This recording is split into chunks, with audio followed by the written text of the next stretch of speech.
Valuation of shares में last हमने उसके बेसिक्स और फार्मूलाज स्टडी किए थे।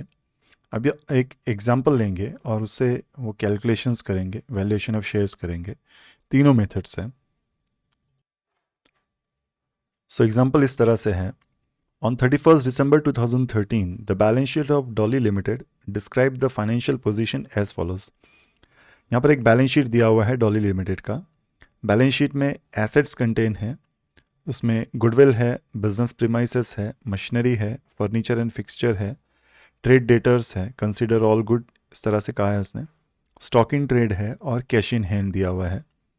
लाइब्रेरी साइड में इश्यूड एंड सब्सक्राइब कैपिटल दिया हुआ है 40,000 equity shares of ₹10 each fully paid. यहाँ पर ये जो 40,000 नंबर ऑफ शेयर्स है ये मेनली हमारे बहुत काम के हैं, क्योंकि हमको ये ही इक्विटी शेयर्स का वैल्यू फाइंड आउट करना है। तो ये 40,000 नंबर्स हमारे लिए बहुत इंपॉर्टेंट है। बैलेंस शीट में दी हुई एसेट्स की ये जो वैल्यूज़ थी, इन वैल्यूज़ में अगर कोई चेंजेस है, जैसे अभी यहाँ पर डेटर्स के बारे में कहा कंसिडर ऑल गुड, तो वो तो एज इट इज़ लेंगे। Cash balance, bank balance as it is लेंगे। बाकी दूसरी एसेट्स के वैल्यूज़ में वो चेंजेस देगा तो वो चेंज वैल्यू या करंट वैल्यूज़ मेनली हम लेंगे। उसके बाद रिजर्व्स है 2,02,000 रुपीज़ का। प्रॉफिट एंड लॉस अकाउंट है, ये दोनों रिजर्व अकाउंट है, प्रॉफिट्स है। 7% debenture is a liability, trade creditor is a liability and bills payable is a liability. तो ये जो लाइबिलिटी है ये मेनली हमारे लिए इंपॉर्टेंट है, क्योंकि नेट एसेट में हम total of asset minus liabilities जब करेंगे तो ये तीनों लाइबिलिटीज़, डिबेंचर्स, क्रेडिटर्स और बिल्स पेबल को हम कंसिडर करने वाले हैं, क्योंकि हमें आउटसाइड लाइबिलिटीज़ कंसिडर करनी है। नीचे उसने इन्फॉर्मेशन में दिया है the additional information as on 31 December 2013 made available to you which is as follows. तो यहाँ पर एसेट्स की वैल्यूज़ में चेंज किया उसने, business premises, machinery, furniture and fixture, goodwill और स्टॉक इन ट्रेड, इस तरह से ये एसेट्स की वैल्यूज़ दी हुई है। साथ में उसने दिया है the net profit of last 3 years was as follows. तो ये नेट प्रॉफिट दिया हुआ है यहाँ पे पिछले 3 सालों का, 11, 12 और 13 का, 1,13,000, 121 और 126। यील्ड मेथड में ये जो प्रॉफिट के वैल्यूज़ हैं ये मेनली हमको कंसिडर करेंगे, हम उसको, ये हमको काम आएंगे। उसका कहना है out of which 20% transfer to reserve. तो ये 20% ट्रांसफ़र टू रिजर्व फंड दिया है, तो एवरेज का 20% रिजर्व कंसिडर करेंगे हम कैलकुलेशन के लिए। This proportion being considered reasonable on industry in which companies engage and where a fair return on investment may be taken at 20%.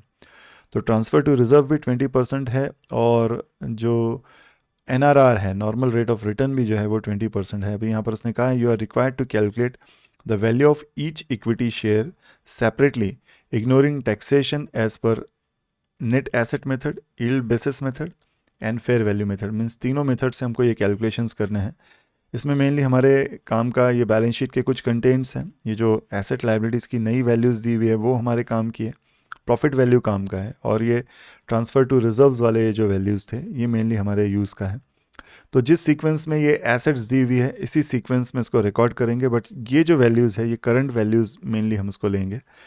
तो यहाँ पर अब जब इसका सोल्यूशन हम करेंगे तो सबसे पहले हम यहाँ पर इसको स्टार्ट करेंगे।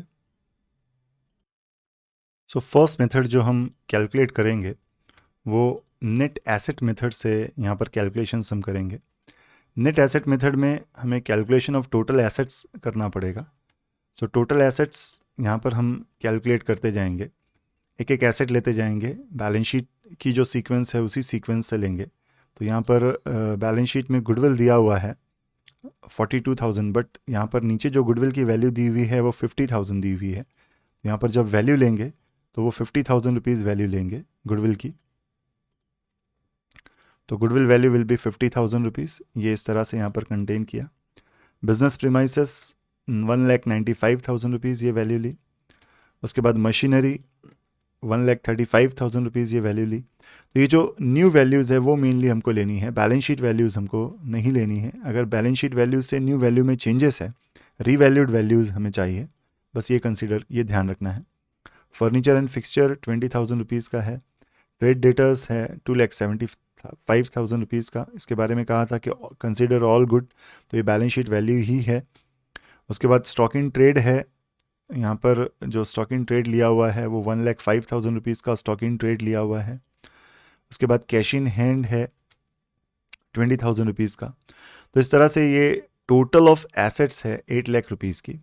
ये टोटल ऑफ एसेट्स से लेस करेंगे लाइबिलिटीज़ 7% डिबेंचर्स, इसको इनर कॉलम में रिकॉर्ड करते जाएंगे क्योंकि टोटल ऑफ लाइबिलिटी एक साथ लेस कर देंगे इसमें से 1 लाख रुपीज़ का। ट्रेड क्रेडिटर्स 90,000 रुपीज़ का। बिल्स पेबल 50,000 रुपीज़ का। And total will be 2,40,000। तो 8 लाख माइनस 2,40,000 विल बी 5,60,000। ये है टोटल नेट एसेट। तो टोटल नेट एसेट ये जो है 5,60,000। तो फर्स्ट स्टेप जो कैलकुलेशन हमको करना था वो कैलकुलेशन ऑफ टोटल एसेट था फर्स्ट स्टेप में। नाउ सेकंड जो स्टेप है इसमें यहाँ पर हम कैलकुलेट करेंगे calculation of funds available for equity share holders. और फंड्स अवेलेबल फॉर इक्विटी के लिए टोटल नेट एसेट हमको रिक्वायर्ड है ये 5,60,000 का। इसमें से लेस करते हैं प्रेफरेंस तो वो तो नहीं है, इसलिए फंड्स अवेलेबल फॉर इक्विटी जो है वो 5,60,000 ही ये कैलकुलेट किया। तो funds available for equity share holders will be 5,60,000। Now next जो कैलकुलेशन हमको करना है third, that will be calculation of intrinsic value of each equity share. इसके फॉर्मूलाज फिक्स है, इसकी सीक्वेंसिंग फिक्स है, जिससे पहले मैं डिस्कस कर चुका हूँ। नाउ इंट्रिंसिक वैल्यू कैलकुलेट करने के लिए जो फॉर्मूला है funds available for equity share holders यहाँ पर divided by number of equity shares. तो ये जो कैलकुलेशन है funds available for equity share holders divided by number of equity shares, तो इससे ये कैलकुलेशन करेंगे। एंड टोटल फंड्स अवेलेबल जो है वो 5,60,000 का है divided by number of equity shares. इससे पहले जब मैंने प्रॉब्लम रीड किया था वहाँ पर वो नंबर 40,000 इक्विटी शेयर्स थे। सो नेट वैल्यू जो है वो 14 रुपीज़ आई है ये फर्स्ट मेथड से। तो नेट एसेट मेथड से जो कैलकुलेशन हमने किया तो शेयर की वैल्यू जो है वो 14 रुपीज़ है। Now second method B method जो है वो यील्ड मेथड है, यील्ड बेसिस मेथड है। प्रॉफिट बेसिस पर ही इसको कैलकुलेट करना है। यील्ड में जो स्टेप्स है फर्स्ट वो calculation of average expected future profit, that is average profit, ये मेनली हमको कैलकुलेट करना है। तो कैलकुलेशन ऑफ एवरेज प्रॉफिट के लिए मेनली यहाँ पर टोटल ऑफ प्रॉफिट्स हमको चाहिए। तो 3 साल के प्रॉफिट वैल्यूज़ उसने दी हुई थी 1,13,000, 1,21,000 एंड 1,13,000 रुपीज़। इस तरह से वो टोटल वैल्यूज़ वहाँ पर उसने दी हुई थी। सो ये जो प्रॉफिट वैल्यूज़ है ये 1,13,000, 1,21,000 एंड 1,26,000 रुपीज़ है। नाउ ये 3 साल का प्रॉफिट है, it will be divided by 3। So total will be 3,60,000 divided by 3 and 3,60,000 divided by 3 will be 1,20,000। तो ये जो फर्स्ट एवरेज प्रॉफिट का जो कैलकुलेशन था expected future profit that is average profit का ये जो कैलकुलेशन था ये आया है 1,20,000। दैट इज़ प्रॉफिट जो है वो कैलकुलेट हो गया 1,20,000। नाउ सेकंड जो है वो कैलकुलेशन ऑफ मेंटेनेबल प्रॉफिट है। और मेंटेनेबल प्रॉफिट कैलकुलेट करने का जो फॉर्मूला है एवरेज प्रॉफिट लेस 20% आज का वो ट्रांसफ़र परसेंटेज है टू रिजर्व। तो यहाँ पर ये एवरेज प्रॉफिट जो था ये 1,20,000 less 20% of 1,20,000 that will be 24,000 rupees. ये 1,20,000 का 20% होगा तो 1,20,000 माइनस 24,000 विल बी 96,000 रुपीज़। ये हमारा सेकेंड कैलकुलेशन मेंटेनेबल प्रॉफिट आ गया। तो मेंटेनेबल प्रॉफिट जो है वो 96,000 रुपीज़ है। अब ये जो मेंटेनेबल प्रॉफिट है इसकी कैपिटलाइज वैल्यू हमको फाइंड आउट करनी है। तो नॉर्मली हम जो इस बिज़नेस में अर्न कर रहे हैं वो ऑन एन एवरेज तो 1,20,000 कमा रहे हैं, बट मेंटेन हम इस प्रॉफिट को 96,000 रुपीज़ पर ईयर हम इसको अर्न कर सकते हैं या अर्न कर रहे हैं। नाउ नेक्स्ट जो कैलकुलेशन हमको करना है वो capitalise value of maintainable profit. अगर 96,000 का प्रॉफिट हमको अर्न करना है तो हमारी कैपिटल वैल्यू कितनी होनी चाहिए, कितना इन्वेस्ट करना चाहिए बिजनेस में, ये हम कैलकुलेट कर रहे हैं। तो उसका फॉर्मूला है average profit divided by normal rate of return multiplied by 100। इस तरह से ये कैलकुलेशन करेंगे। सो एवरेज प्रॉफिट है 9,96,000 रुपीज़ का डिवाइडेड बाय 20, ये जो नॉर्मल रेट ऑफ रिटर्न था 20% था, तो 96,000 इंटू 100 डिवाइडेड बाय 20 से ये कैलकुलेट करेंगे तो इट विल बी 4,80,000 रुपीज़। तो 96,000 का प्रॉफिट अर्न करने के लिए 4,80,000 रुपीज़ का कैपिटल रिक्वायर्ड है। इस तरह से इसका मीनिंग है ये। Now last calculation of capitalise value of maintainable profit, ये मेनली हमको कैलकुलेट करना है। तो उसका फॉर्मूला है capitalise value of profit divided by number of equity shares. तो कैपिटलाइज वैल्यू है 4,80,000 रुपीज़ की divided by number of shares जो थे वो इक्विटी 40,000 के थे, देन पर शेयर वैल्यू जो है वो 12 आ रही है। तो फर्स्ट मेथड से जो पर शेयर वैल्यू थी वो 14 थी, जबकि ये सेकंड मेथड से पर शेयर वैल्यू जो है वो 12 रुपीज़ है। नाउ लास्ट ये जो कैलकुलेशन हमको करना है third method, that will be fair value method.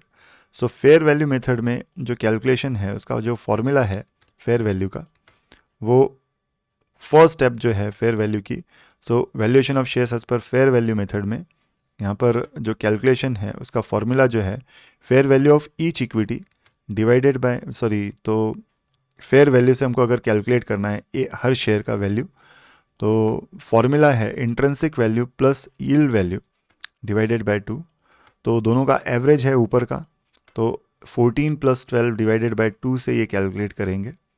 Now value will be 13, तो फेयर वैल्यू जो है वो 13 है। तो इस तरह से ये तीनों मेथड से कैलकुलेशन किया। नेट एसेट मेथड में उसका वैल्यू है 14 रुपीज़, यील्ड मेथड में उसका वैल्यू है 12 रुपीज़ और फेयर वैल्यू मेथड में उसका वैल्यू है 13 रुपीज़। तो आई होप आज का ये जो एग्जांपल है ये क्लियरली अंडरस्टैंड हुआ होगा।